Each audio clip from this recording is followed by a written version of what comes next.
भगवान श्रीकृष्ण अर्जुन को गीतारे कहिथिले स्त्रीर जन्म काहींकी मिलिथाए। पुरुष माने निश्चय जानतु एही तीनोटी भूल करंतु नाही। स्त्रीर जन्म पुरुषंकु केबे ओ केमिति मिलिथिला आसंतु जानिबा।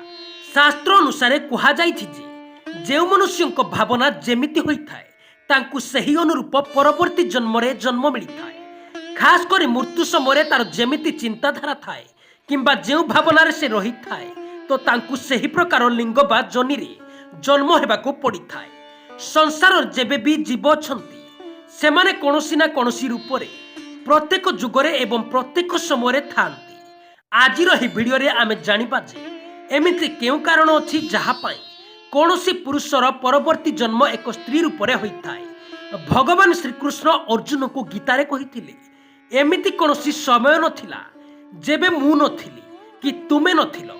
मते प्रत्येक जन्मर ज्ञान अछि किंतु तुमको एही संबंधरे कोनोसी ज्ञान नाही। बास एही अंतर अछि मो भितरे आ तुम भितरे। भगवान श्रीकृष्ण अर्जुन को उपदेश देई कहिथिले जे व्यक्ति मृत्यु समय निजर स्त्री कन्या किंबा अन्य स्त्रीर ध्यान करिथाए तार हृदयरु तांको पई चिंता करिथाए तो तार परवर्ती जन्म स्त्री रूपरे होइथाए। परवर्ती जन्मरे स्त्री हेपार आउ एक बड़ कारण एहा हेउची जेउ व्यक्ति स्त्री मानक प्रति अधिक रुचि रखिथाए किंबा तांको सहित रही स्त्रीर व्यवहार करिथाए से निजे भी परवर्ती जन्मरे स्त्री जन्म होइथाए। परवर्ती जन्मरे स्त्री हेबार आउ गोटिए कारण एहा हेउची जेउ व्यक्ति निज स्त्री माँ भौणी किंबा कोनोसी भी स्त्री को हैरान करिथाए किंबा तांकर अपमान करिथाए किंबा निज स्त्रीर अनादर करिथाए तांकु पूर्व जन्मरे करिथिबा दंड भोगिबाकु ही पड़िथाए।